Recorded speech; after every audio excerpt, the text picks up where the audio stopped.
Welcome back, ladies and gentlemen. It is the night shift, and the faces just shifted themselves. We got Jason Kaplan, DDK, and Chris Puckett here at the helm. We're going into NA, where everyone knows how to play and play fairly. DDK, we're excited, though, because we just saw a Wraith for the first time, but more importantly, Dynamo has been in the mix and finding success. Is there any character you want to see more of tonight? I don't know, man. Who's not received much love lately? I mean, that was Dynamo for a long time. I don't know. Yeah. What about you, Jason? Where are in the you? break pocket, I think Victor is something I want to say get a little bit more love. You know, Victor. True. He was extremely overpowered at one point, and then he kind of fell off the rails and never really came back, unfortunately. Yeah, there's something about someone slowly dying that is just appealing to us. Let's take a look here at our bracket and what we've got in store for you all, because in North America, we have seen some roster swap-ups, but everyone's wondering, where's FPS Lounge last week? Well, Dan, we got them this week. And for their opponent, they've got a new face on the Floormen filling in tonight. This should be a spicy opening best of one. Yeah, especially, I played the Content Creator Cup over the weekend. Loads of fun. But I actually had the team that was assigned Peer Content, who's FPS Lounge's coach. And so I was actually checking out some of the scrims they were playing as Floormen in the last couple of days. And it's actually so funny because I was like, hang on, like, why is D-Mob, on the Floormen side when they're scrimming? Mm-hmm. But the bottom line from those scrims is that, Floormen were looking really, really nice with D-Mob, and he didn't seem to have any issues performing his best. So I think it's going to be a banger of an opener. Kaplan, as an American who's left for greener pastures over in Europe, are you surprised to see that a European is coming for greener pastures in North American esports for D-Mob to join the door, man? I think that caught everyone off guard. I think it's not really much of a surprise, honestly, because there's really no room for DMOV to go in EU anywhere. Like LowKW, they're at the top of the table in EU, so why would they take DMOV onto the team unless they were starting to lose matches? We've already had Tanner do the likes over in NA, playing from the UK. So with DMOV filling in, I believe it was like 1 week he filled in for scrims for Goober 1 day because he wasn't feeling too well, and I feel like things from there just felt really clean, really easy with him. I think the only trouble they have is, DMOV, if I'm not mistaken, is playing from Bulgaria, and he's going to have some pretty damn high ping. So hopefully he can continue to dominate like he did in scrims. Let's see what he can do. We know he has a great Viscus. That was Goober's main, and Goober recently struggled trying to switch over to a Holiday in last week's matches. We'll see what the new drafts bring us. Over on the FPS Lounge, though, we've got to highlight this squad, and there's a lot of excitement for some big names returning to the night shift screen. We've got Hydration, one of my favorite players from the Overwatch days, still dishing it out, this time at Deadlock. I don't expect him to be on the Rem. We've seen him on Abrams in the past. He has been happy to support, but I want to see him just on a Mouse 1 character. Can they let him play it tonight, Kaplan? It won't happen. I'm sorry to like burst your bubble here, Puckett, and to shatter your dreams. Looking at their scrims over the last week, they were all streaming. Pure Content was watching as well. Hydration's been on the rat, man. He's been on the rat quite a bit as well, going for some pillow maxing, hopefully not putting us to sleep here. Not to mention, I even believe some Dynamo on top of this. But if we talk about hydration a lot, but honestly, for me, Dan, look at this lineup. Snakes has been kind of one of the most impressive players, to be honest. He's been playing this really good kind of frontline player for the team. He's been playing like a lot of Billy, for instance. As you can see here, choosing Calico as one of his go-to heroes as well. Definitely filling what the team needs to allow Leffa and Rokane to be super successful. Yeah, and it's also pretty scary too, where low main's been playing a lot of Shiv and looking really, really insane on it. I do think this team does have every tool that it needs, and it's a lot of fine tuning that they're still doing. And I know that their debut match as FPS Lounge was disappointing for them because they're definitely looking for the win, but the team's definitely been scrimming very hard, as have Floormen. I mean, the level of the NA teams right now is actually really, really spicy. I don't know how to feel because D-Mob is one of my favorite players, but Goober was officially my favorite NA player. Hoot is now officially my favorite EU player. Congratulations, Hoot. You've worn that crown. Snakes, though, I'm excited to see your gameplay. And you said, Kaplan, you've seen him on a few different heroes. Will we see the Calico that was listed as his favorite? Honestly, I don't really expect it too much. I think we get more play in NA with Calico than we see in EU for such a long time. I think that's due to very specific reasons of what Calico can do and kind of what Calico can make up for lacking within your team composition. I think if we will see it, it'll be out of AVG, or it's going to be out of Ido later on when they play with melee creeps. But look at this game in particular for SPS Lounge, they've been grinding really hard because back in Shift 31, they lost to Melee Creeps in the Challenger match, and they knew they wouldn't be playing the next week in Night Shift. So for them, this is like a redemption arc for them to show that they're the best team in North America, but they got some tough teams to prove it. Hydra Nation used to be the kings in NA. Things have shifted, rosters have swapped, but we have some familiar faces ready to go toe-to-toe, this time on opposite sides of the field. We've got the match ready in just a moment. We're going to be doing our 1v1 Mo and Krill battle first, though. And DDK, we're starting to understand the importance of the draft. Did you watch the EU action and anything you expect NA to learn from it? Is Shiv that good? Do we prioritize them? Shiv is definitely good. Shiv is definitely good. And I think especially, again, like I said, low main has a really, really strong Shiv. So I wouldn't be surprised at all if we see it, depending on how the draft goes. But I do agree. The way that these teams draft NA compared to EU, I don't know. They don't often value things in the same way. And the one last thing I'll say is that I obviously had the benefit of getting to do all these drafts with peer content because he was coaching our team. But sadly, I didn't really learn anything about how to draft at the top level because he is a really good coach and he was reading how is this level of play, and he optimized for the level of play I was at. So where did he put you on? Well, I was mostly playing like maybe some of the stuff that Snakes would be playing, like Billy, for example, Shiv, Silver, these types of frontliners that can have like really big impact in some of the team fights. So that's what I was So you're doing. one of the better players on the team, is what you're telling us, DDK. Go watch DDK's performance in the Challengers Cup, the Creators Cup. Where was that at, by the way, DDK? That was on the Deathslam.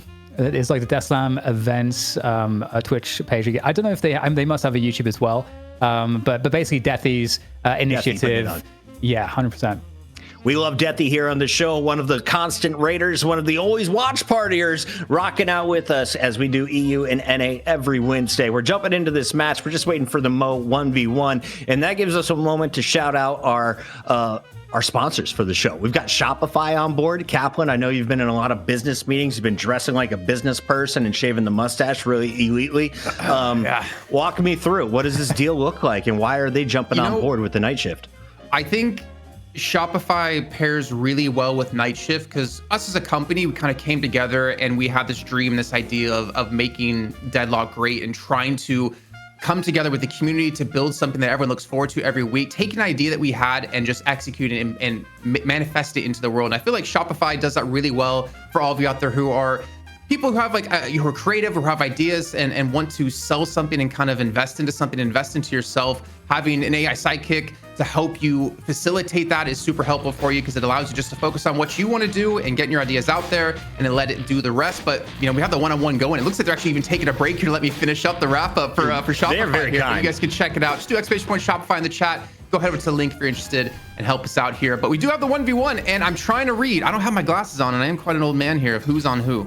Oh, in blue, I believe, is the FPS Lounge. That's all I know. I'm cheering for hydration. They're just wailing on each other. There's no finesse here at all. It's just like standing on one spot. Is there a secret to turning your back to your opponent? We got audience. We got a crowd.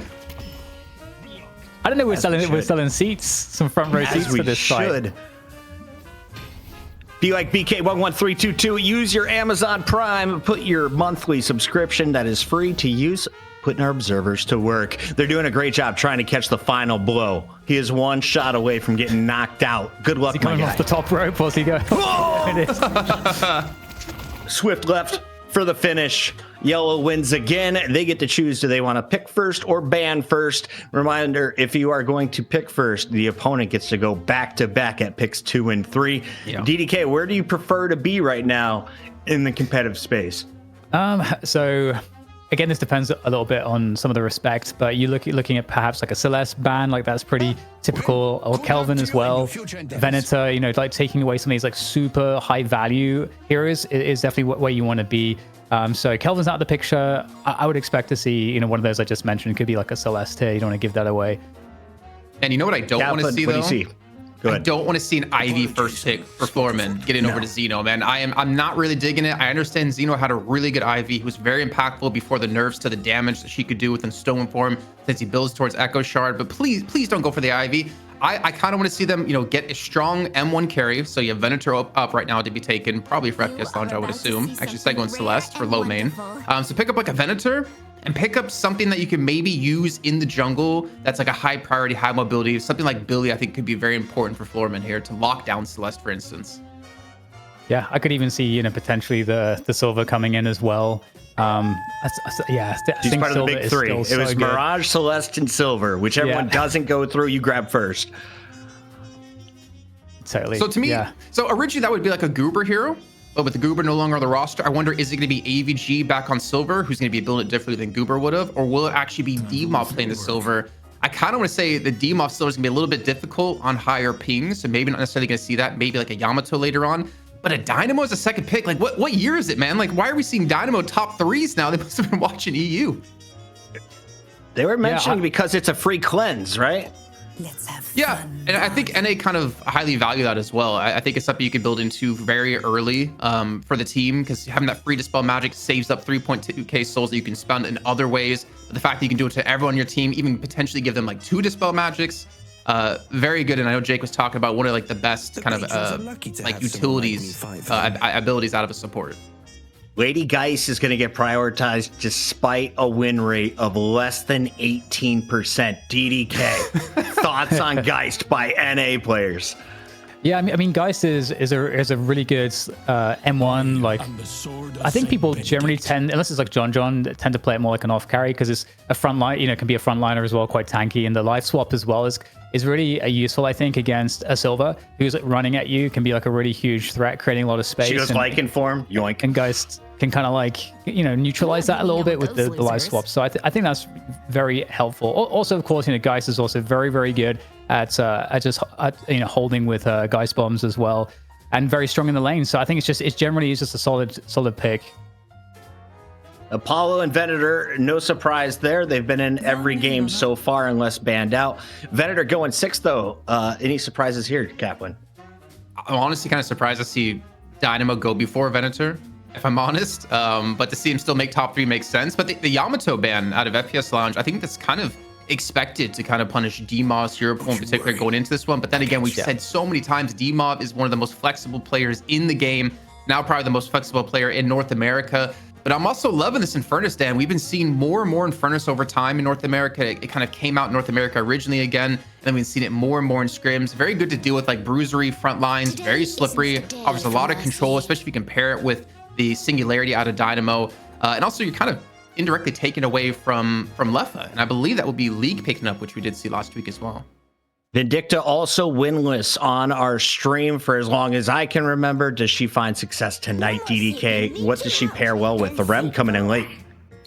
Yeah, you know, I don't think we'll see it. One thing I'm surprised is that we haven't seen Billy picked up yet. I think there is room for that, and I think honestly it could work quite well for both teams. I think it would be really scary for Floormen to pick it up, because I think that extra team fight, like Billy can pull people in, and obviously the Dynamo ult is like a crazy wombo combo.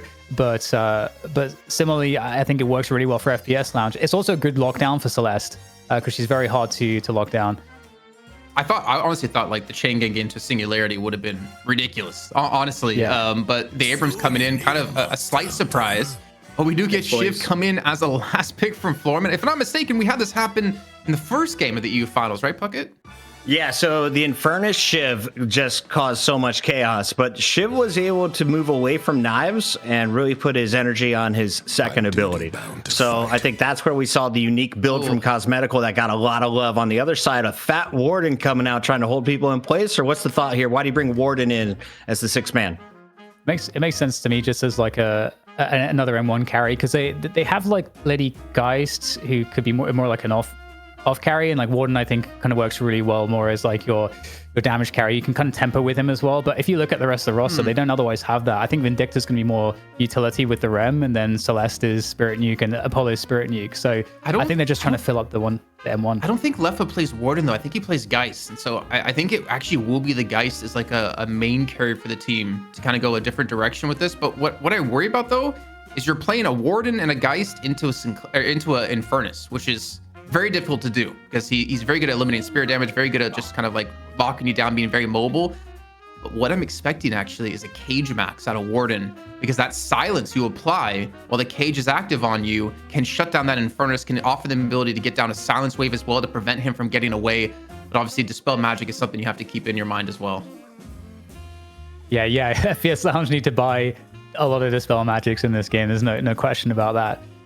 It is a really interesting lineup, I got to say, for FPS Lounge, because it, like, again, the double spirit kind of, I'm very spirit heavy in that respect, with Apollo and Celeste. Definitely gonna have to have big games there, but I do think the Yamato ban was smart, because I got to say, I saw Demov playing in some of the scrims. I was tuning into those, and he was playing Yamato and utterly just ravaging FPS Lounge, so it makes sense to me.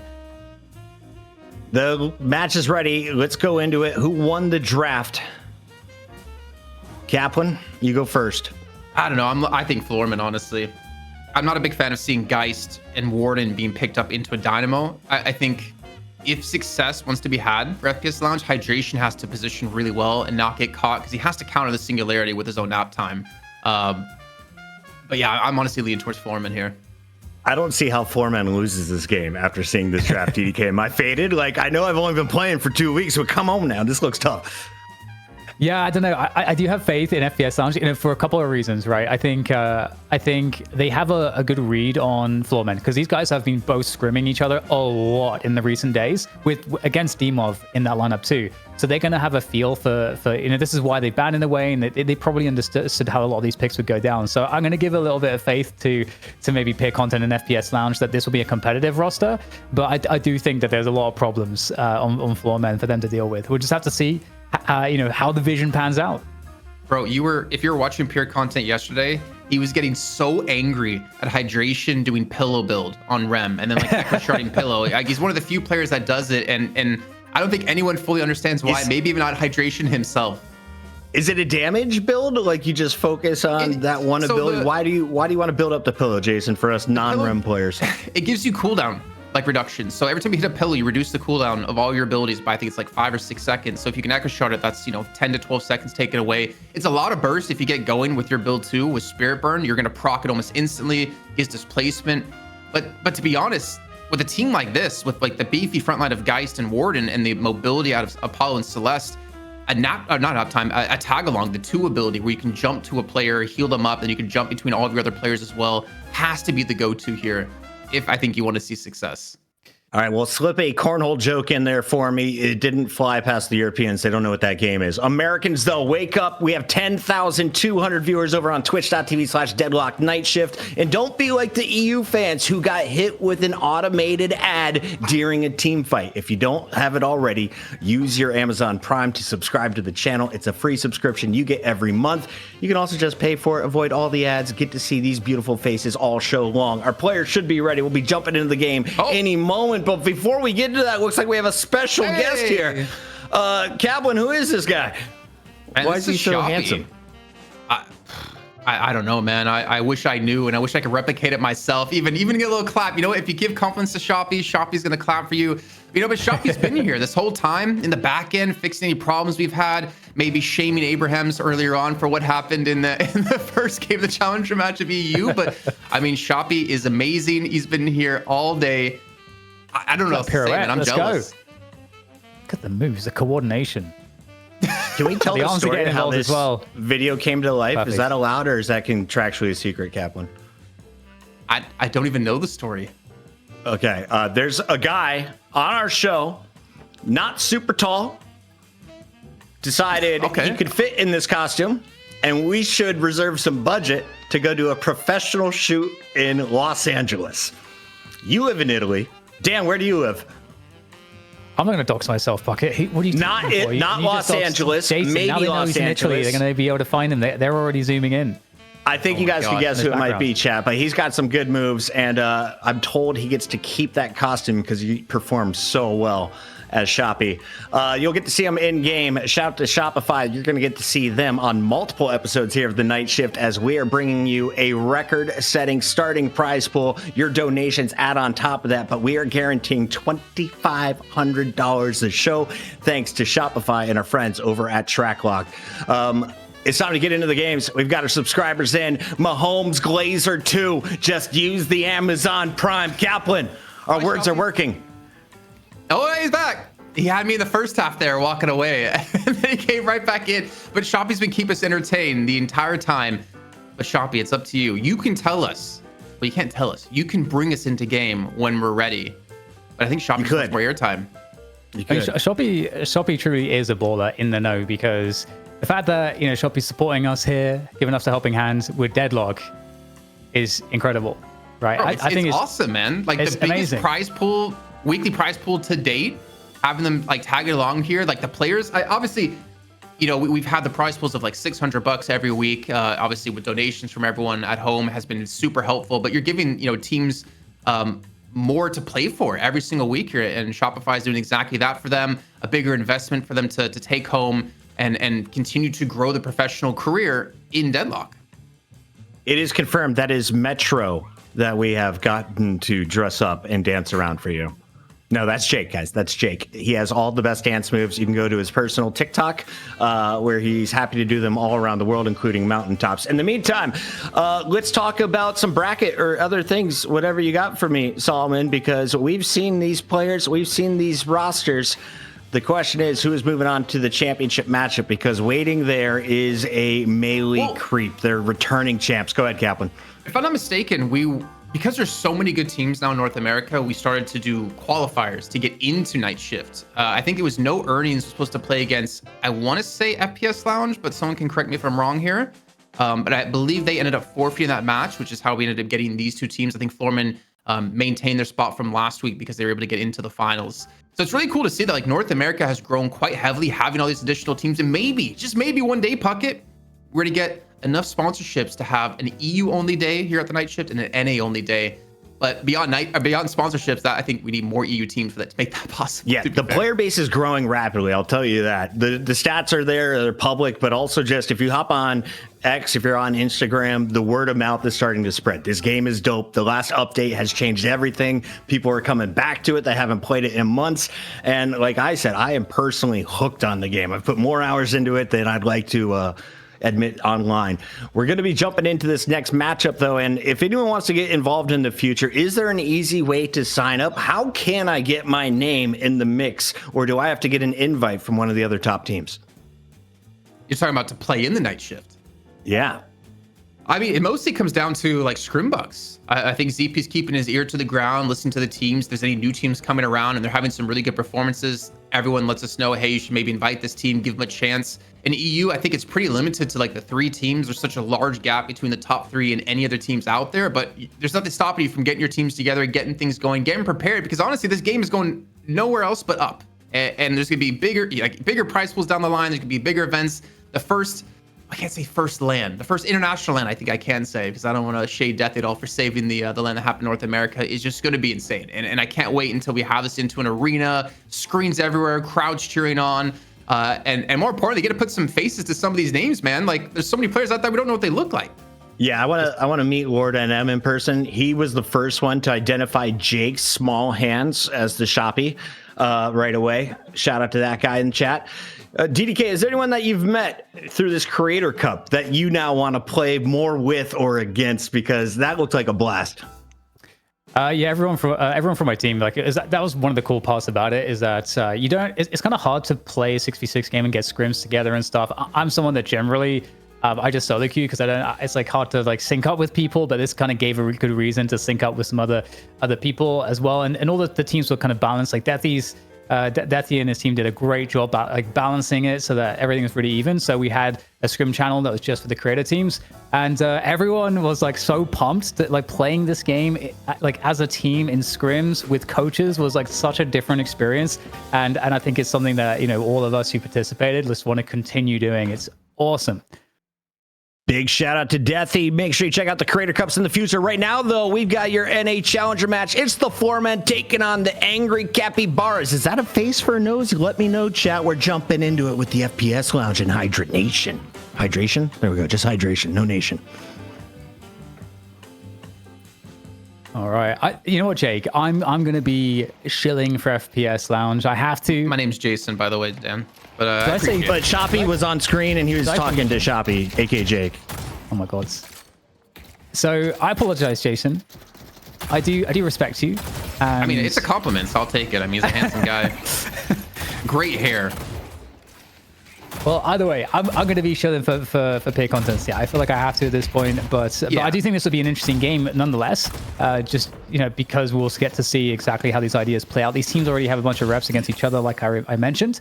And one thing I'll ask you, like right off the bat, Jason, is have seen Abrams find a lot more play again, but it seems like it's more of a economically demanding build, like spirit-based build that's kind of required. Yeah. Is that kind of how like it's Siphon Life kind of build? It gives you like a lot of extra sustain in fights. Also can give you some really easy shred, which is something we discussed earlier on when it came to the low-key W match, because the BRS shredder or even like some mystic vulnerability in there helps really allow DMOP to get even crazier when it comes to damage if he goes the slice and dice build. But one thing I do want to touch on is kind of like who's on who here, more importantly, because Rocker, he plays like a... So Floormen are very like organized when it comes to like how they play in their positions, and he's a position 2 player. He's like their mid lane player, you can call it. So you expect to see him to rotate into mid lane, but that also more importantly tells you that they're going to be feeding farm to him. Like he will get guaranteed farm as a second player or the second position on the team unless they swap some things. League and League is the second, Rocker's the third. So Rocker will get a side lane eventually, I have to correct myself there, and get a lot of farm given over to him. It's more of AVG and DMOB you kind of need to keep an eye out on, where most of their economy is going to be coming in from these jungle invasions, from like the centers that they look to take those, and even mostly the skirmishes that will eventually break out. So I have no doubt that Rocker will get the farm he needs to make a spirit build come online. Definitely going to be looking forward to that.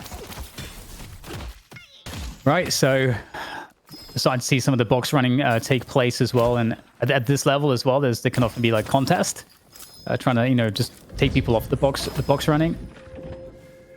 What was crazy, Dan, is like looking at some of the EU games, an Ivy game in particular. I can't remember which match it was. I think it was our first match of the grand finals. And Ivy, who was like playing support, had the most golden statue buffs in the game, which is something really cool that we can now see here with the help of Tracklock, because we never really got to see that in earlier instances of the game. And you expect, oh my God, League with the parry coming in and gets a second kill with the help of Rocker. I'd have come in so short there. I didn't expect a parry to come through, but Floormen off to a strong start here in this left-hand side. Yeah, that's nasty too, because especially I think any deaths or anything that gets Celeste behind early kind of sucks, because I think Celeste is so good being one of your early roamers, ganking out the lanes and getting a lot of presence across the map. And so I think it really slows down that possibility for low main. We'll see how the recovery looks. It's not the end of the world, but at this level, Jason, like it really does count. Like every bit of solo advantage, the timings are pretty important early game. Well, so what's even more important about those 2 kills as well for Floormen is that that's their weak lane. So winning that lane with those 2 kills early on just really kind of sets the pace for them and already gives them an inherent advantage in this match now. And I say it's their weak lane because they don't have a tier 1 camp to consistently farm. On the left-hand side, their strong lane on the Sapphire side is going to be on the right-hand side of the map, and the strong lane for FPS Lounge is going to be on the left-hand side of the map. So for them to win that already puts them in such a good position to have a very strong mid game.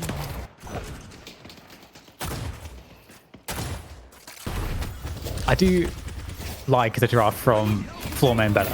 I gotta say, this is be straight up honest there, but I think it's a question of Xeno in particular, because they've been heavily pilled to give him Ivy in so many of their games, and we need to see him flex out to some other heroes that they don't have to give him Ivy for him to be as effective on her. So I'm really like curious to see, like we know Rocker plays well, we know AV, we know that they all play well, but I want to see how well does Xeno do in particular here. Yep. Yeah, definitely. And I would also, add that, oh wow, okay, the jail for Silver for AVG's on the escape though, might be able to make it out of here. And in a pursuit, might be quite painful here for Rokane, getting slapped in the backside. And that's going to be enough for him. So, okay, that's a slight win there for Floormen being able to escape there. AVG will go down in the meantime. So some kills being traded across the map. I will say, go on. Yeah, I was going to say that with Snakes on the Apollo, I've been really enjoying how, like from the perspective of playing Apollo, like the impact that he can have on lanes with the amount of Spirit Burst damage that you're able to do. It can be quite powerful. So I think it just kind of, again, sends a message to me that this early lane, it's not really gone quite as well as they would have wanted, because if your Apollo can be even or ahead early to mid, it's really, really potent on those ganks and roams as well. Yeah, what's kind of interesting too is that we're normally used to seeing, I want to say, like Apollo played mid because of the high mobility of the hero in general. You can easily rotate around to these other lanes and have like massive impact. But him paired with low main, which, I mean, it's some of the scrims I watched, like low main can pop off with like 11, 12 kills in the first like 10 minutes into the match. Giving him like a strong lane, giving him the ability to roam around, which you see him now going towards the middle hand side to look for a kill, maybe on an AVG or the DMB in particular, would be exactly what they need to kind of bounce back from that earlier deaths on that left hand side, and they will close out the kill onto him. Yeah, a lot of I mean, this lane looks really, really good here. Just like diving straight past the tower on the Abrams. A lot of good tower damage coming in here as well from Rocker and also League. I feel like they've been looking really nice indeed on this lane. Are going to be sent back now. Shout outs to the Stress Walrus for the $25. We appreciate. Yeah, remember, every donation goes directly into the prize pool. I mean, we already have 2,500 put in, but we're even being pushed up to 2,600 at the moment. Some crazy stuff coming in from, of course, Shopify and the community here to really show your support of Deadlock and the game. But man, I'm also really digging, Dan. You can see on the Floormen side, they secured double buffs. In the very first spawn, you got movement over to Rocker. You can see now next to his ult icon, and Demob ended up getting casting. Demob is gonna be very happy on casting, and for everyone out there asking over in chat, we did check his ping. He's on 120 ping. Gang He's setup. still over in Bulgaria, which is honestly not that bad. Definitely not that bad at all. And I think it shows in some of the results. And I was looking for the stake gank here under the tower, but unfortunately it doesn't work out for FPS Lounge. They need, I feel like even though they're ahead here, it feels like they do need a bit of something. Ooh, look at the left-hand side of the minimap here. We have AVG coming for a gank on the left lane. Not really going to expect this at all as the size of impact going to come through. Looking to lock down Snakes. Doesn't quite connect the stun, but the bowl is going to land, and that should be a dead Apollo. Not to mention Demov getting the Guardian in the middle-hand side with the kill onto Rokane too. Floormen have just bursted out of this game, taking a lot of control of this map. Yeah, looking really nice in that fight. That's how it's going now. This Guardian is absolutely dead. I wonder if there'll be a trade on the other side of the map there. Quite a few players displaced for Floormen, so maybe opportunity, but looks like Demov will reinforce the right side, so I don't think there's going to be much of an answer for this, not just yet at least. Both mid Guardians are gone, of course, and the fight here, looking for something. This FPS Lounge, but Rokane will get caught out, and at the same time, it looks like, yeah, we had Vindicta hanging around, but disengage. AVG getting chased as well. I mean, it's one of the things that Celeste does the best. And a couple kills coming back in the way of these Spirit Nukes, or these Spirit Nukers, of Lomain and Snakes. And so things are pretty even here as we get the doubles getting cleaned up, really prioritizing the soul economy there onto Celeste. I think Hydration actually invaded the double centers on the right-hand side too. And maybe, you know, we can actually get a check-in with golden statue buffs. I mean, I know we're only 9 minutes in, but we have the capability now, Dan. We have the power to be able to hit a button and see how many who has what. And we can see, yeah, Hydration already up to 8 here, as well as Snakes up to 8. More of an even spread across the board here for Floormen. I mean, I'm DMB on 1. Not a big deal because his whole job is to stick in a lane, soak up as many souls as possible here. But already, like, a very strong start here for FPS Lounge, stealing away and confirming quite a few of these centers. Yeah, it's really nice from the track lock, and also to see that what I've been seeing in the matchmaking games, which is just basically Dynamo in every single one of my games, always on the other team for some reason, is also reflected in stat lock. You know, like, you can see what people are picking there. Like Dynamo is being picked. Is plus 11.64% in terms of picks very recently, and with the second highest win rate next to Hayes. So all the stats there. Oh, it seems like ping's not really affecting Demuff too much. Gets another kill into Erebus this time, looking for the chase on the Snakes. He's already been hit by 1 dagger, and another serrated blade able to come through. And I think I even heard a third at the last second. Snakes might actually go down from the bleed alone.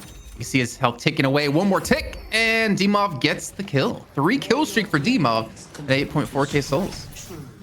Yeah, really good play there from Floormen to get priority on the bridge buff that was on the urn side. They're going to steal away the urn right now as AVG is able to keep the pressure up on this side of the map here, as the urn is still making its way across. Although the right side lane, the deposit spot is guarded as this fight goes on, and AVG looking to find some value. Down on half HP, unable to close down any additional kills. It's obviously very hard to stop a Celeste Oh, this is I think this is a Walker play cut up here for Floormen. Keeping the urn really safe on the right-hand side, back away from the enemy team.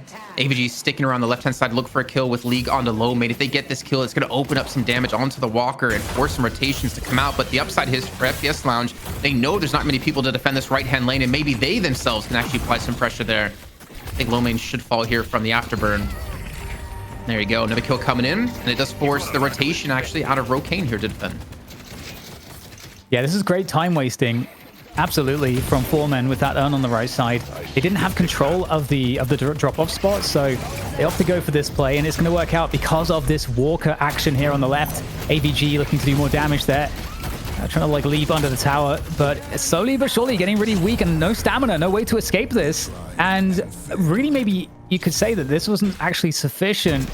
That urn hasn't been actually deposited. No, it got turned in. D-Mob was able to actually lock that one in. So 1 death for 1 urn. Pretty decent trade, honestly. They even got a kill into Erebus. It's about Rocker now going for the escape here with the backup out of DMB with a great trap coming through and a gut shot into the wall. And in the end, Floormen still coming out in the lead. And Dan, it's like a 7k lead 12 minutes in, which is quite considerable. Yeah, it really is. Oh, there's the Dynamo ult, the Singularity of pulling everybody in. Are they going to get a convert? Yes, absolutely. Low main goes down. So that's one way to catch Celeste. And yeah, the the 11k difference is suddenly feeling not so great at this stage in the game.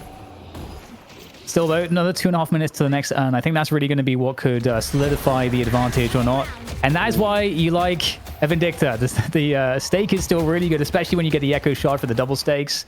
I'll be curious to see if we catch that build here in this game. It would be kind of nice because you kind of telegraph with the quantum entanglement where you're going to hit up a follow stake, which would be really easy to land. Snake just trying to escape here, gets the help of hydration, actually survive as Xeno had gone down. But this game's been so skirmishy. Last time we actually checked in, it was 13-6 in kills in favor of Floormen. Maybe we can quickly take a look here at the player damage in this game so far to see really who's been invested in these fights, because I would imagine DMB and Leffa probably not too much involved. You can see Leffa at 2.7k. You can see on the other side here for DMB actually at 4k. He's done more player damage than actually D-Mob, funny enough. I mean, look at AVG. Like, him and D-Mob together, they're netting, what's 8k damage so far as a pair. It's been kind of crazy. Yeah, I mean, Silver has insane burst damage, and there we see it. And this Walker does seem quite vulnerable at this point in time. In comes some defense in the form of Erebus on the Vindicta. In the meantime, lots of damage being done around the side here, and that Walker will fall. And can there be a conversion here from FPS Lounge to at least make it hurt? Well, it looks like Floormen are going to be able to clean up instead. But more players coming from FPS Lounge, really wanting to make this one good. The Guardian Light being sent out there. See if they can deal with League. League gets taken down. And that is something for FPS Lounge. Yeah, they were recovering, Jason, but it's all gone pear-shaped. It's 2 kills, but they're still not really getting too many objectives. Like, obviously, the Walker is a big portion of what they're lacking right now, but they're still down, 10, 11k going into the next urn in just a minute's of time. I mean, with buffs coming up too, we've already seen Floormen snatch away double buffs at the first marker. I didn't quite catch when it came to the second. But this urn fight is, I think, has a really good chance of determining how this game actually plays out for both these two teams. FPS Lounge desperately need it. I think we're basically at that threshold where it would be a turn on their side of the map. So we need to see everyone head over towards the right-hand side to actually go for the contest. Yeah, and the 14-13 kind of mid-lane priority that you like to have before the urn spawns is, I think, more effectively Floormen's. They got a bit more of the wave crashing against the other side, but in fact, it's actually a pressure on the Walker here. Whilst urn is spawning, this is FPS Lounge saying, you guys can take the urn. We don't care. We're going to try to equalize on the Walkers, and this would help their economy. Absolutely. Are they able to do it, though? They are being sent back. There's a good defense that's been put up here by Floormen to deter this, and in the meantime, indeed, it's a comeback urn there. So for Floormen, this actually is a little bit scary. They need to make sure this Walker does not go down, because they themselves can't really turn the urn in. So they are going to assault the Walker on the urn side of the map at the same time here, Jason. Yeah, this is some rough times in this Walker. They will get the kill on towards Xeno, so it does open up a free Walker take, I believe, on the left-hand side. Actually, no, sorry, it's Lee going to be there. And the counter pressure comes in on the right-hand side. Again, as you mentioned, not really a desirable target for them. They're trying to apply pressure to counter out this Walker being taken left side, and I'm loving this split screen action that we're having happen. Fights on both sides of the map as we're now tagged along with Snakes, looking for that gets charged directly into a wall and almost immediately bursted down, forcing out the repost to actually escape this one, and the will be picked up by Rocker. He's locking it in to be, actually, he locked it on a neutral turn in with the Walker going down, the picking up the at that exact moment, forced it to be neutral and no longer an advantage turn for FPS Lounge. Yeah, they got that Walker. That gave them a lot of economy. And now with a neutral and more of a chance here for Floormen. But honestly, with how behind FPS Lounge was, that actually, I think, works out in their favor because it allowed them the opportunity to assault the Walker and create this macro scenario for them to take advantage of. So now, you know, you talked about how key this next urn is, and there's nothing to distract from this fight now. Both teams looking to turn up. Comes down to ultimates, and I don't think you fight this with what Floormen have available, especially with the singularity there. Xeno's off to the side. Yeah, free turning coming on through. I think it's a smart decision, honestly, out of FPS Lounge. Realizing if you lose a fight there, you're going to be losing a lot more, especially with AVG looking to punish this push here out of Rokane. It's locked down by the Binding Word. I didn't quite catch actually what Rokane has skilled up. I was expecting maybe a Binding Word max to just get the silence, to get some control, force the Dispel Magics right off the bat. And that was the counterplay, you know, trying to push mid, hoping that everybody would turn up to the end fight so they could take the mid Walker and have a trade. But that was not really a trade that was helpful for FPS Loungers, maybe a bit gambly, but they didn't really, like you say, have options to safely fight the earn turn in. So they are content for now in this current scenario to be playing from behind, but at least they're not too far behind. I think there is one outlier right now, and I think that's League at the moment, and maybe even D&B to some extent, because League's at 21k. I don't think anyone at FPS Lounge can really fight him anymore. Like Warden, you know, played by Rokane, he hasn't really built up the items he needs to deal with it. I think he kind of needs to play from ahead, not play from behind when it comes to Warden in particular. I mean, Lomane has a lot of mobility, yes, but I think with the way League's been building, slowly be able to just outlast her in these fights. And then Lefa, I mean, only at 19k. I just don't think you can win these fights when you're 3k behind League. This is a good catch if they can get AVG. AVG is isolated there. Warform's going away, very low on HP.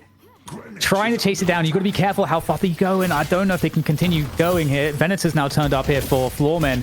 And AVG's so weak. He's one, absolute one. That's so unfair. I think for FPS Lounge, they must be really sad about that one. That would have been such an important pick to get. And AVG's back to the fountain.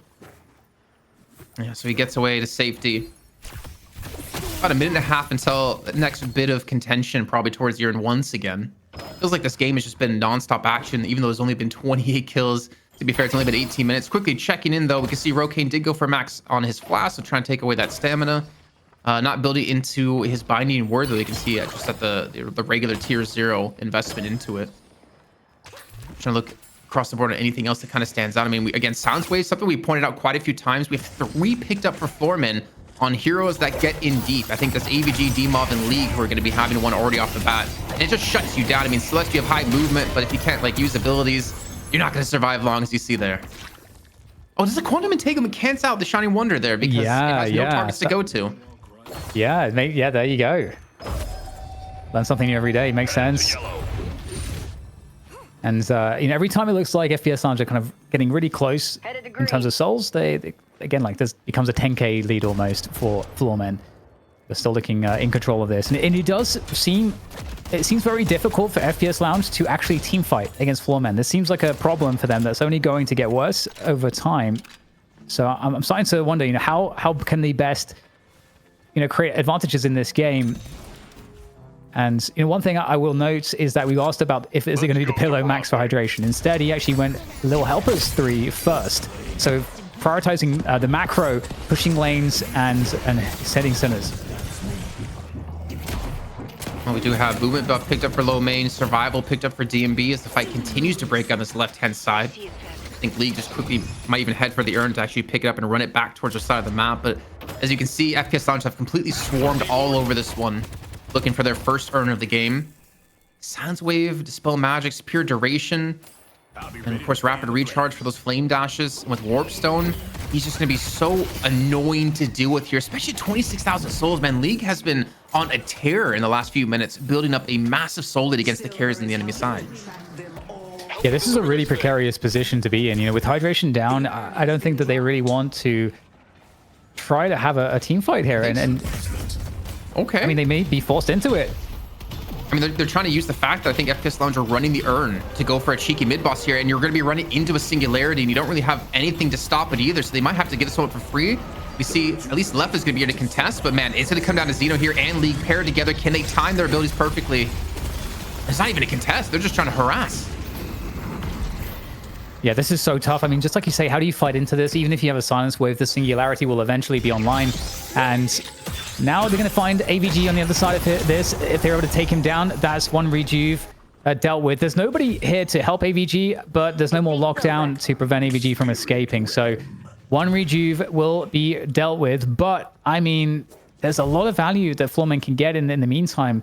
With that said, there's not an enormous amount of farm on the map for them to go and just, you know, farm everything. So the question will be, you know, what do Floormen want to do with the rejuve? They've got 2 walkers.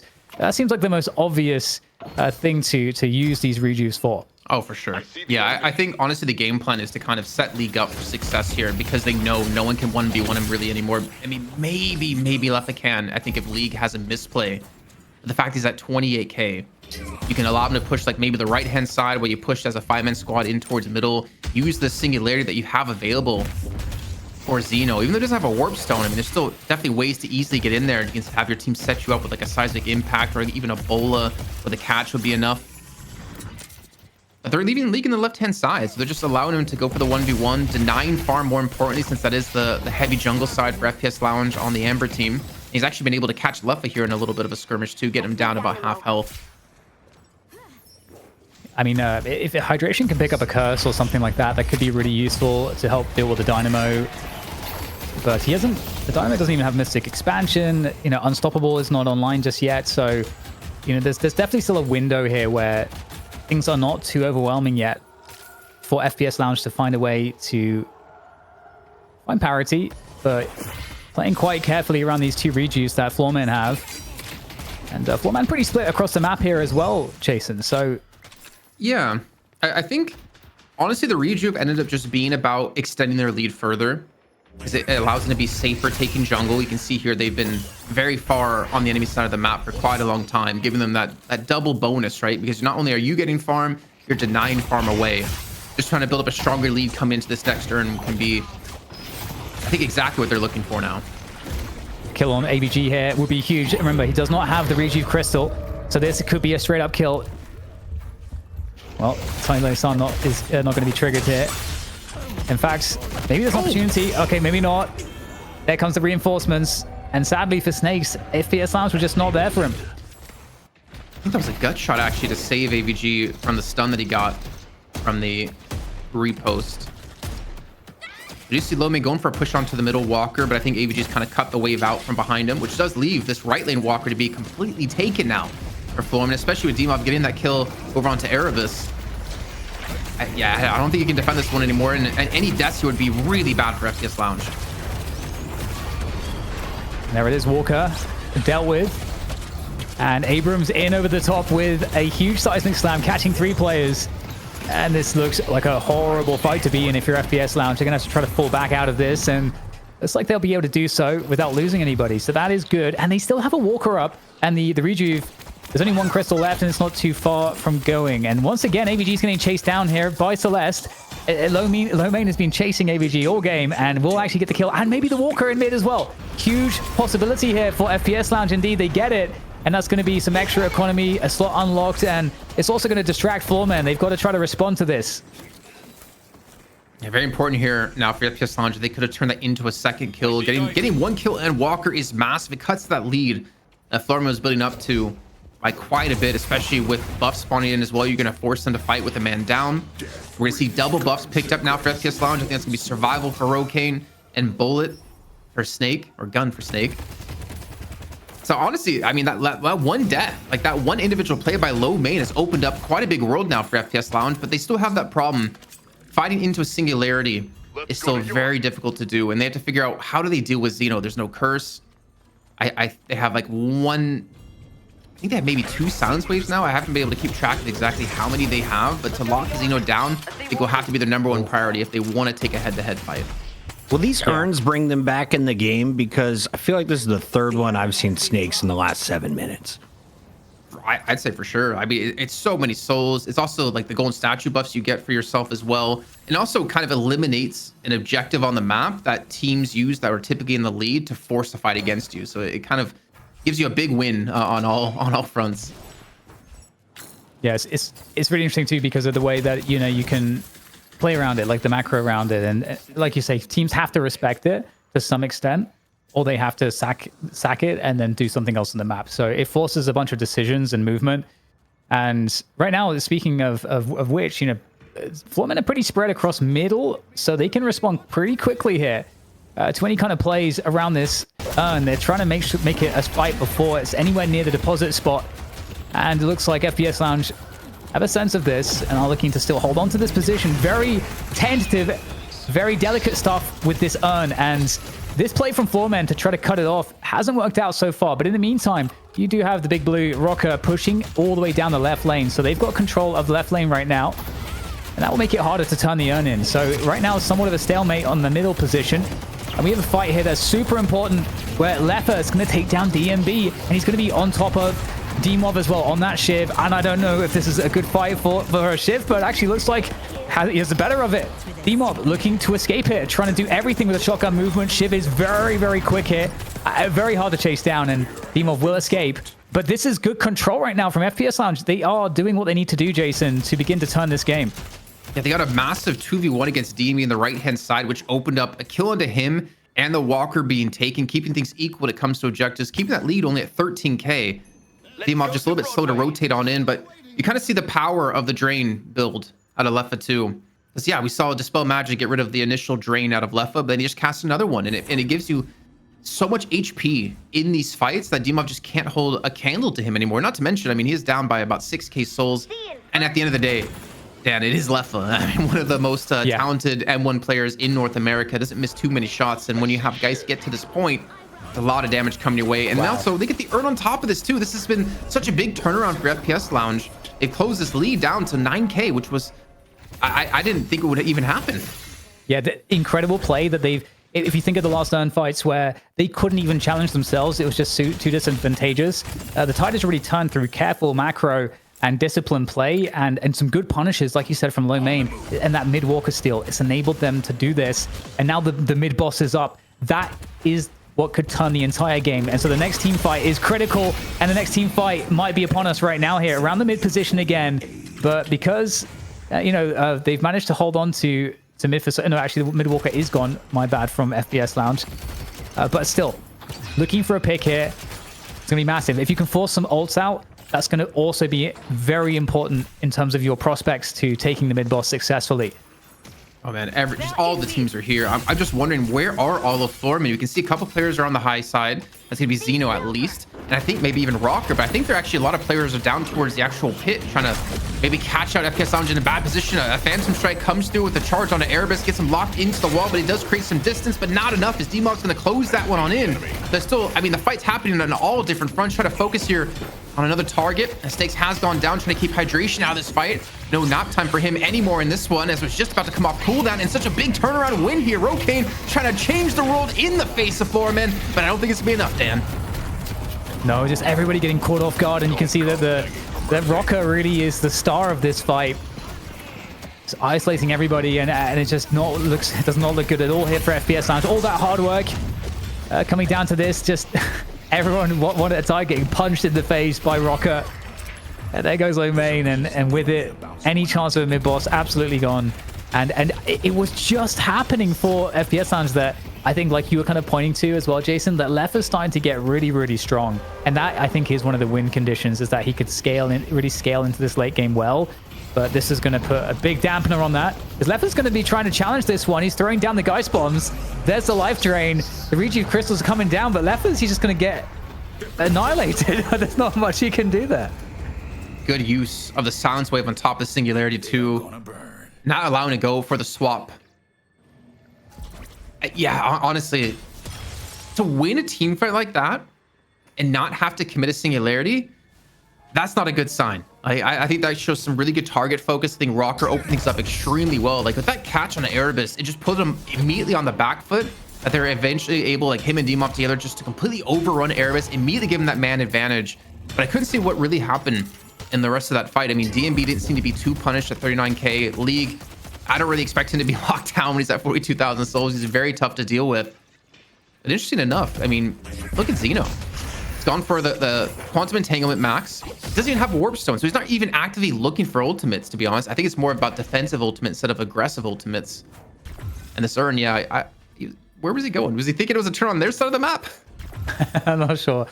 But yeah, I think, you know, the key though, because the difference isn't insane just yet, and they've got to buy up items and so on. So it might still be a window here where FPS Lounge could have a fight, but Left's not up just yet. You don't really want to fight, I don't think, whilst Left's still unable to be in the fight, but AVG's in there, is forcing the action, creating space, getting in their face, and then now Rocker comes in again. Indomitable Rocker. And Left spawns, but a couple of his teammates already dead. And yeah, I think you nailed it, Jason. The fact that Rocker was able to Phantom Strike the back line, just instantly kill Erebus in that previous fight, that just was the chain react, the beginning of the chain reaction.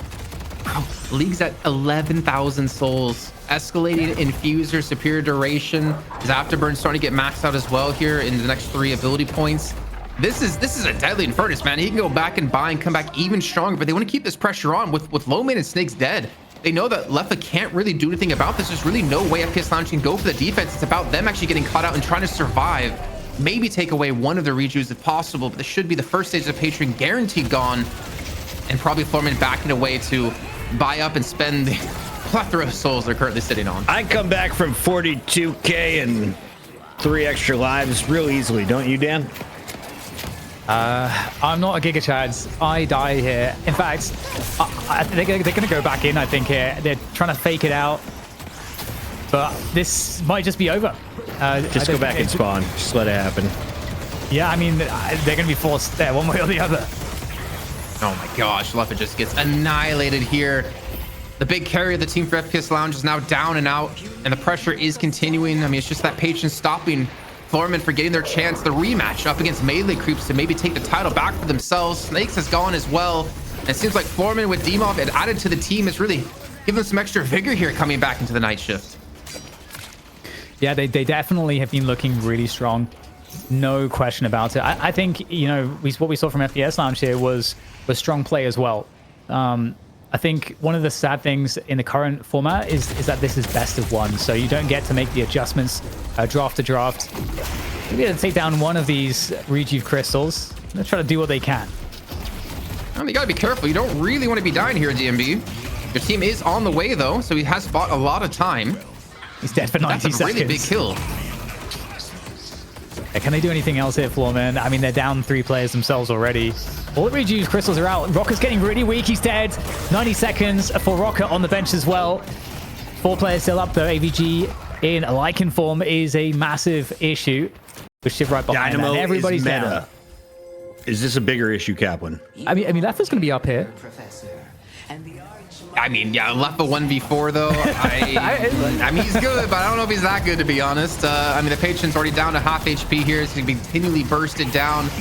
And it looks like Floormen will indeed get that rematch up against Melee Creeps. I think licking their wounds from last week in an utter stomp, I feel like it turned out to be. Damn, this still in the pit. Buying time. I was gonna say, I didn't feel like I called it too early, and there we go. Yeah. Floormen do close it out, but the Dynamo, man, I think just the subtle changes to, I mean, they kind of like nerfed indirectly his stomp and making him have to max it out for the increased range, but the fact that you have that Dispel magic with Quantum Entanglement max is just disgusting. And maybe we're finally Puckett in the era of Dynamo. And maybe it's good to bring a Bulgarian onto every American team. Demov doing damage in NA. I feel like he was on fire for the final 10 minutes. We are going to see the Floormen moving forward. FPS Lounge overextending early and now dispatched out of the tournament much earlier than they wanted.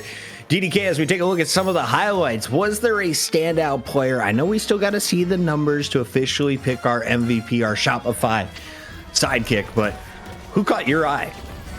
Oh, that's a really good question, actually. I'm leaning towards either Rocker or Xeno for the sidekick, because I feel like, Rocker wasn't necessarily, he's not your character. He's not going to be DMB, League, AVG in terms of the damage output and the potential to just really ruin people, but had some incredible initiations, good setups in a lot of these fights on Abrams that were really critical to them ensuring that the game didn't get out of hand.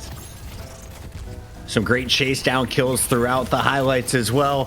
Where was this game out of hand? Because at this point, Floormen up by about 3K souls, but that's just the early laning phase. Kaplan, what did you see in the second half? I mean, I don't think this game was out of hand until the very end. I think there was a chance that Floormen, with that first rejuve they picked up, the first mid-boss, they could have easily gained a lot more ground. But I think FPS Lounge had a really good fight. Soon after Lefa, I think it was the push, the 2v1 push they had against DMB on the right-hand side to kill the final walker of the game. They're able to force DMOV back. That really opened things up for them and kind of kept them in contention, followed up by an urn turn in thereafter. I think, honestly, Floormen, made some subtle mistakes, and FPS Lounge had some great plays to keep it extremely close. But when it came to the second rejuve, I mean, there was just no way they can test anymore. There was just too much damage out of Floormen. It was impressive to see him bring it back within 9K souls after some nice urn running. This was the point in the game. This big fight did not go their way. Floormen mopping up, and then, of course, that leads to some rejuves. DDK, is there a character I need to ban out, though, going up against the Floormen next if I'm melee creeps in the grand final? It's kind of interesting because I do wonder. I'm not entirely sure how much impacts the Dynamo has. If it's over or undervalued and it's actually just really outsized what it can do for you, and if that should be a targeted ban or not.